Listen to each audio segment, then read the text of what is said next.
Good morning students. आज BSc first year की online classes में स्टार्ट करने जा रहे हैं। इस क्लास से पहले अपन ने 3 यूनिट पूरी कर ली है। आज चौथी यूनिट है एरिन व एरोमेटिकता। फोर्थ यूनिट स्टार्ट हो रही है हाइड्रोकार्बन या एरिन या हाइड्रोकार्बन दो प्रकार के होते हैं, एलिफेटिक हाइड्रोकार्बन और एरोमेटिक हाइड्रोकार्बन। एलिफेटिक हाइड्रोकार्बन को अपन लास्ट क्लास में पढ़ लिया है। एल्किन है, साइक्लो एल्किन है, एल्काइन है, 1,3 ब्यूटा डाइईन है। इन सारी चीज़ों के बारे में अपन डिस्कस कर चुके हैं।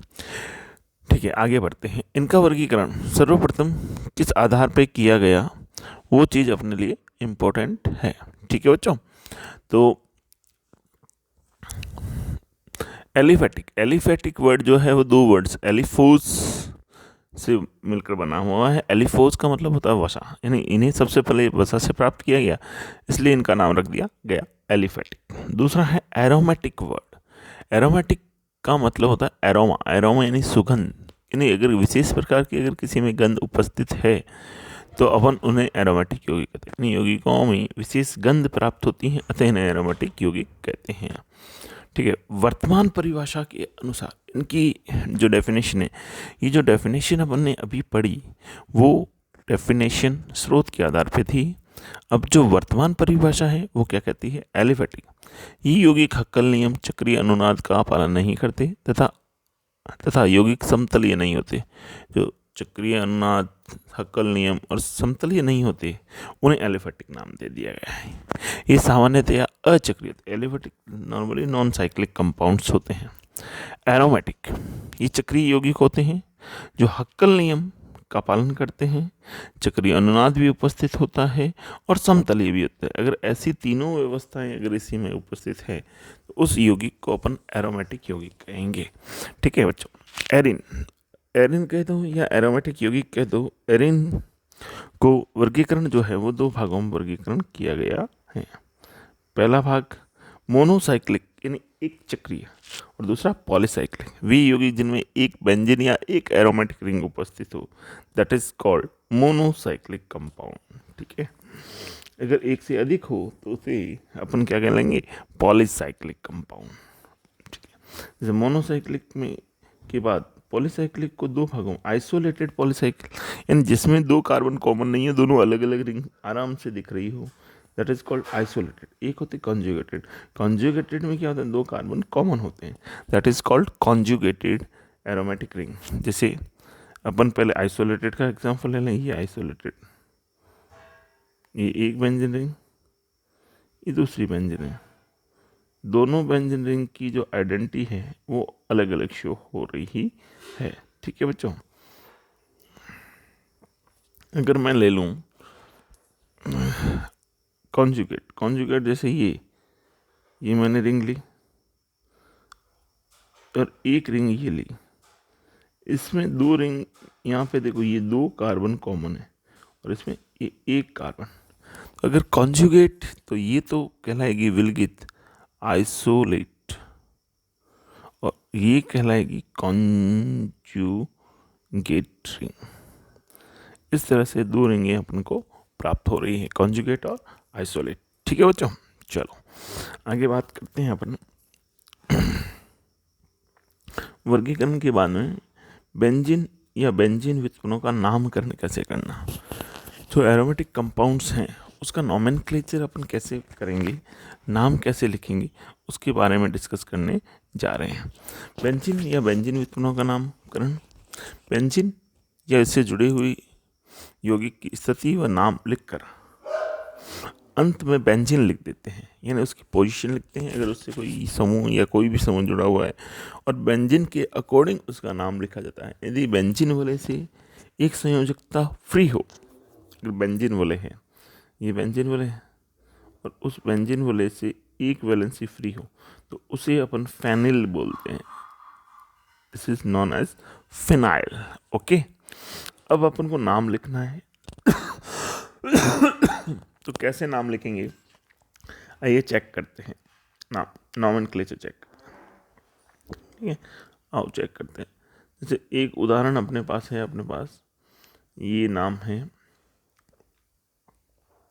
बेंजीन रिंग, और बेंजीन रिंग से CH3 जुड़ गया, मैथिल जुड़ा हुआ है, तो अपन इसका नाम लिख सकते हैं methyl phenyl, methyl benzene, sorry methyl benzene.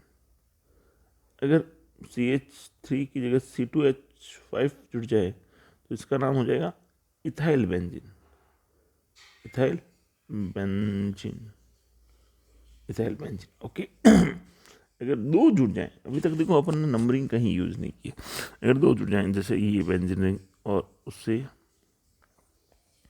एक CH3 यहाँ जुड़ जाए, एक CH3 यहाँ जुड़ जाए, अब नंबरिंग हो जाए 1 2, ठीक है, 1 2 di methyl, 1 2 di methyl benzene, 1 2 di methyl benzene हो जाएगा, ठीक है।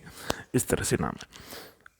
जैसे और स्ट्रक्चर ये नाम आ जाए, इस स्ट्रक्चर का नाम अगर आपको लिखना है, मान लीजिए बेंजीन रिंग है, बेंजीन रिंग से CH3 यानी आइसोप्रोपिल समूह जुड़ जाए, इसका नाम होगा आइसोप्रोपाइल बेंजीन, आइसोप्रोपाइल बेंजीन, ठीक है। अगर आपके पास ये वाली स्ट्रक्चर जुड़ जाए, बेंजीन रिंग से CH2 CH3, अब इसका नाम लिखना है, इसका क्या आइसोब्यूटिल होगी, 4 कार्बन आइसोब्यूटिल बेंजीन, या आप चाहो तो इसमें कार्बन चेन सेलेक्ट कर लो, डबल कार्बन चेन, और ये 2 नंबर 1 2, तो इसको अपन लिख सकते हैं 1 पे 2 डैश मिथाइल प्रोपिन, नंबरिंग में नंबरिंग है 2 dash methyl propyne benzene, 2 dash methyl benzene propyne. इस तरह से नॉमेनक्लेचर इसका स्टार्ट किया जा सकता है, ठीक है बच्चों।